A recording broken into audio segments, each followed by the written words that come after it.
Okay, so have you ever noticed that, like, sometimes it sounds like there's a whole committee meeting going on up in your head? Oh, yeah. It's like all these different voices just like chiming in with their opinions, and you're just trying to make a decision. Yeah. Well, if you ever feel that way, let me assure you that is not the case. Yeah. You are definitely not alone. Yeah. And that is what we're going to be untangling today on the deep dive. Nice. Specifically, we're going to be looking at what we might call spiritual guidance, or, that inner voice, that inner knowing. Right. We have been spending some time with the YouTube video, Spiritual Guidance or Mindsar, from the Spirituality Plain and Simple series by Amarae Inspirational. Okay. And just a note here, Amarae is spelled A-M-A-R-A-E, Okay. and it's pronounced Amarae. Amarae. Okay. So we will be referring to her as Amarae throughout this deep dive. Gotcha. And yeah, it's such a universal experience, isn't it? So it's a conversation I think a lot of us have with ourselves pretty regularly. And, whether you're just starting to explore this whole idea of spirituality or you've been on a spiritual path for years or decades, I think it's fair to say at one point or another, we have all struggled with this. Yes, every single one of us, no exceptions. Absolutely. And kind of asked ourselves that question, is this my intuition speaking? Is this just my mind playing tricks on me, or is this something else entirely? Right. And how do we know? Exactly. So our mission, if you will, on this deep dive is to give you the basics so you can learn how to tell the difference between true spiritual guidance, the voice of your ever-active mind, Yeah. and the voice of the ego. Right. And we're going to be drawing on the wisdom of Amarae and her perspective that she shares in this video. Awesome. So are you ready to dive in? I am so ready. Let's do it. All right, so let's start by talking about this idea of true spiritual guidance. Mm-hmm. Where does this type of guidance actually come from? Well, what's really interesting here is Amarae's perspective is that true spiritual guidance actually comes from a higher source. Okay. And she gives some examples. She mentions angels or spirit guides or even the universe itself. But I think a really key point that she makes here is that the source that we connect with really resonates with each individual's belief system. Okay. So it's not so much about, adhering to a specific dogma or belief system. It's more about like what resonates with you personally in terms of where you feel that guidance is coming from. Gotcha. So it could be different for everybody. Exactly. Yeah, it's very personalized. Okay. But regardless of like what you believe or what resonates with you, how does it actually feel? Well, that's, I think, where the real like rubber meets the road, right? Like Right. it's one thing to believe in this idea of guidance, but when you're actually experiencing it, how do you actually know that's what it is? Right. And Amarae has a beautiful way of putting it. She says that it seems to click with the truth, even if you can't explain why. I love that. It's that resonance, right? Yeah. It's that feeling of just like an inner knowing that kind of surpasses or goes beyond just pure logic. Mhm. So it's not just like your brain figuring something out. Right. It's more of like a gut feeling that just feels undeniably right. I recognize that. Even if your brain hasn't quite caught up with it yet. It's almost like this deep sense of certainty. Absolutely. Like this quiet confidence that comes Yeah. up. So it's not just about feeling truthful, but are there other ways that this guidance manifests for us? Yeah, she talks about this feeling of like a calm, gentle, and consistent quality. Okay. So it's not frantic, it's not demanding, Okay. it's not like this in-your-face kind of thing. It's more of like this quiet, persistent nudge. Okay. And I think what's really interesting is she says that even when the message itself Yeah. is pointing towards like a difficult situation or a necessary change, Hmm. it's always accompanied by this underlying sense of peace. Interesting. So it's not like you're being pushed into something kicking and screaming. It's more of like this gentle invitation to step into something new or different, even if it feels challenging on the surface. It's not coming from fear. Exactly. And it's about encouraging your growth. Okay. It's about fostering love, both for yourself and for others. Mm-hmm. And it's about trusting that the process is unfolding exactly as it needs to. Rather than trying to force something. Right. It's not about pushing for a specific outcome that's driven by fear. Okay. It's more about surrendering to the flow and trusting that you're being guided towards what's ultimately for your highest good. And what about this idea of signs and synchronicities? Yes, she talks about this as well. She says that true guidance often aligns with synchronicities Okay. or meaningful coincidences that we might experience in our lives. Oh, I love synchronicity. Yeah, it's like these little winks from the universe, Yeah. little confirmations that you're moving in a direction that resonates with your deeper self. Yeah. Have you experienced those? Oh, all the time, all the time. It's so cool. Like sometimes it's hard to ignore, right? Absolutely. It's like things just fall into place in ways that you couldn't have orchestrated on your own. Exactly. And it's like, whoa, okay, I'm on the right path. Yeah, exactly. It's like a little pat on the back Yeah. from the universe. Yeah. Okay, so we've talked about how it feels. We talked about where it comes from. Yeah. But what does it actually sound like? Oh, that's a good question because sometimes it can be hard to differentiate, right? Right. Between all the different voices. So what does this voice of true guidance, what does that actually sound like? Well, she gives some really comforting examples. Okay. So true guidance might sound like, this feels right, even if it's unfamiliar. I like that. Notice how there's that emphasis on kind of moving beyond your comfort zone, but with that underlying sense of certainty that we talked about. Yeah. Other phrases that she mentions are, you are supported, which I find incredibly reassuring. Yeah. Trust the path. And that really gentle encouragement to take one step forward because you are ready. It's always coming from a place of empowerment and belief in your potential. Those resonate deeply. They feel expansive and encouraging. Absolutely. So if we want to cultivate this voice and really become better at recognizing it, what are some things that we should be paying attention to on an emotional, physical, and energetic level? It's a great question, and it really speaks to the importance of not just relying on your mind, Okay. but actually like tuning into your whole being. Your whole being. Okay. So emotionally, Yeah. You'll likely feel a sense of calm, Okay. even if the guidance that you're receiving is about something that might seem difficult or challenging on the surface. Okay. So it's not necessarily about the content of the message itself, but more about like the underlying feeling tone. Okay. And then physically, Yeah. there's often a feeling of lightness or relaxation in the body, Interesting. sometimes accompanied by a sensation of warmth or expansion, Okay. almost like your body is agreeing with the message. Wow. Like, yes, this feels right. Like an embodied. Yes, Yeah. exactly. And then energetically, this is often described as a feeling of alignment, Okay. as if your inner compass is pointing true north. Okay. So it's not about feeling scattered or confused. Right. It's more about this feeling of like, everything is clicking into place. Yeah. You're on the right track. So it's like a full body experience, not just a mental one. Exactly. I love that. Okay, so that's true guidance. Yeah. Let's shift gears a little bit and talk about the voice that we're all very familiar with. Oh, yeah. The voice of our mind. Yeah. What's the role of the mind according to Amarae? Well, she describes the mind as fundamentally a tool for processing information. Okay. So it gathers our experiences, it forms opinions, Right. and it uses logic to try and make sense of the world. Mm. It's also where all of our fears and desires and all of our learned beliefs reside. Okay. So it can be heavily influenced by, our past experiences and our conditioning. Gotcha. Think of it like your internal operating system, Mm-hmm. constantly analyzing, categorizing. Yeah, the logic center. Exactly. It's always trying to figure things out Yeah. based on what it already knows. But that can get a little tricky, right? It can, because the mind tends to rely very heavily on past experiences and logical reasoning. Mm-hmm. And while that's incredibly useful Yeah. for navigating the practical world, for making sure we don't walk out in front of a bus. Yeah, paying our bills. Exactly. Doing all those things that help us function in everyday life. Yeah. When it comes to things like spiritual guidance, Okay. it can sometimes lead to the mind's guidance, if you will, Mhm. to feel a bit limited, a bit less inspired, a bit more tethered to what's predictable or safe. Gotcha. It's operating from the known rather than from the realm of pure possibility. So when the mind is speaking, how does that feel compared to that true spiritual guidance? Well, the mind, with all of its constant analysis, often leads to overthinking Oh, yes. and second-guessing yourself. I'm very familiar with that. So emotionally, you might find yourself feeling restless, uncertain, or even stuck in those cycles of what-if scenarios. Yes, very much so. So it's a very different emotional tone than the calm certainty Right. that we talked about with true guidance. Yeah, that endless loop Exactly. of possibilities and potential pitfalls. Yeah, and it can be exhausting. It really is. It's like you're constantly running on this mental hamster wheel. Absolutely. Yeah. So what are some of the things that the mind might say? Well, the mind is the master of doubt.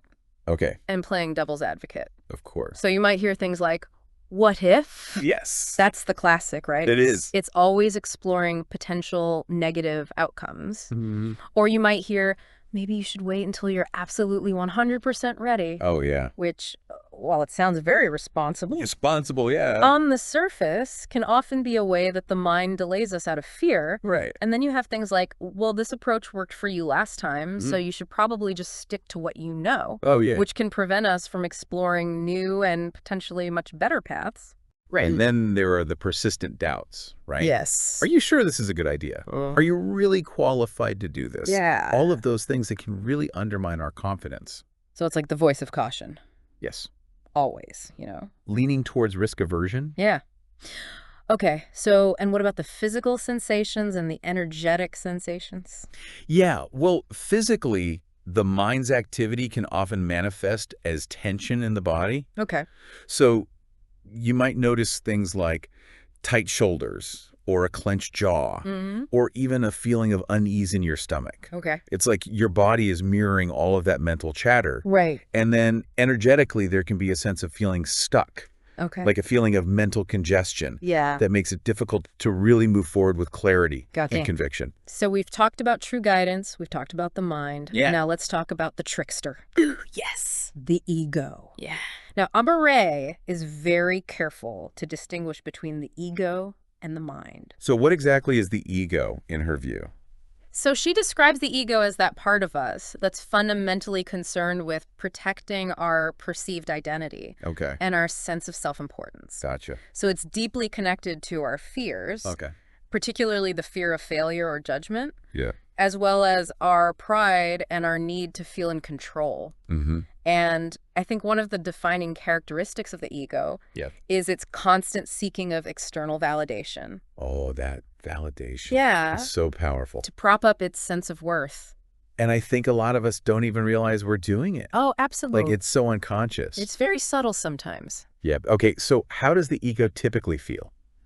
Well, it's often reactive and defensive. Okay. And it can present in a couple of different ways. Okay. Sometimes it shows up as that like puffed up sense of superiority, Well, that kind of bravado. Right. But underneath that, Yeah. there's often a layer of insecurity. Gotcha. So fragile. Exactly. Like a house of cards. Yeah, it's very fragile, and its primary focus is on maintaining this very carefully constructed image of ourselves or constantly seeking external reassurance Right. to validate its existence. Okay.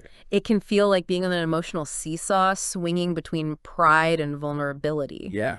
Yeah, not a very peaceful or stable place to be. No, not at all. And definitely not that calm, peaceful feeling we were talking about. Right, exactly. With true guidance. Very different. Okay, so what are some of the things that the ego might say to us? The ego has a real knack for drama Okay, and comparison. of course. So you might hear it say things like, you're far too talented for this. Oh. Don't waste your time on something so beneath you, which plays on that sense of superiority Right. or the ever-present concern about appearances. Oh, yes. Right? What will other people think if you do that? It also tries to keep us in our comfort zone, Okay. but for self-serving reasons. So it might say something like, just stay where you are. You look good here. Yeah. Everybody likes you. You're successful. Why rock the boat? Right. And then there's the validation seeking, right? Yeah. If you achieve this, then everyone will finally recognize how important you are. It all comes down to that external validation. Exactly. It's all about maintaining a certain image or status Yeah. in the eyes of ourselves and others. Ugh, when you hear it like that, It's kind of cringy. it is. It's like, oh. But we all do it. We do. It's so human. It's part of the human experience. Okay, so when the ego is the one who's speaking, Yeah. what should we be paying attention to in terms of emotions in our bodies and energetically? Emotionally, you might notice a strong need to be right, Okay. to win arguments, or to constantly seek praise and approval. Yeah.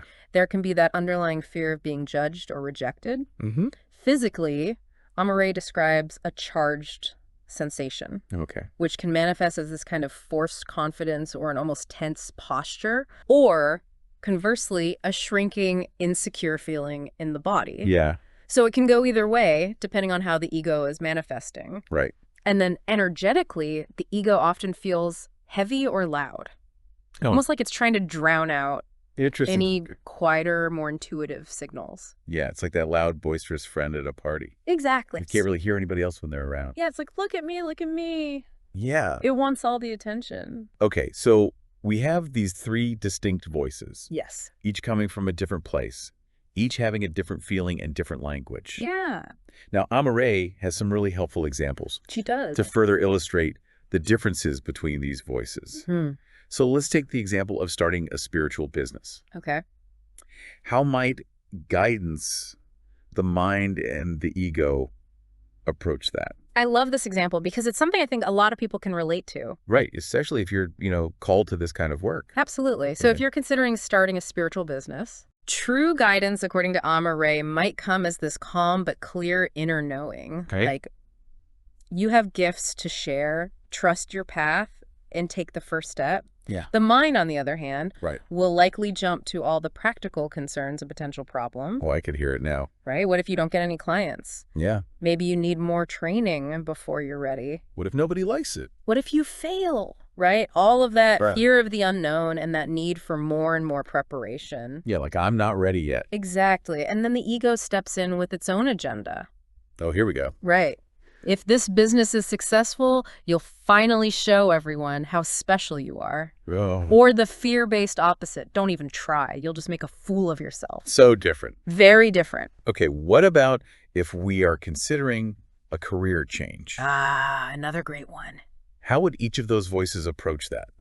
So true guidance around a career change might feel exciting and aligned. And you might start noticing little signs or synchronicities related to that new direction. Gotcha. So it's almost like the universe is kind of like leaving little breadcrumbs, Yeah, leading you towards that path. I like that. The mind, predictably, Yeah. will try to keep you safe and comfortable. So you might say something like, you have a stable job, why risk it? Just stick with what you know. Exactly. Stick with what you Yeah. know. Don't rock the boat. Yeah. And then the ego, again, playing that comparison game Okay. and seeking validation might chime in with, you deserve a much better job than this. Right. Your current boss will be so sorry to see you go. Maybe they'll even offer you a raise to stay. Oh, yeah. So it's very much driven by that sense of entitlement or that need to feel valued externally. Yeah, so different. Very, very different. I'm noticing a theme here with the ego. Definitely. It always comes back to that external validation. Always. It's all about me, me, me. Yeah. How am I perceived? What are people thinking about me? Exactly. Okay, so what are the key takeaways that Amarae wants us to remember when we're trying to differentiate between these voices in our own lives? I love how she distills it down to these really simple points. Okay. So she says that guidance operates from a place of love and peace. Okay. The mind analyzes and tries to make logical sense of things, but can easily get caught in overthinking. Right.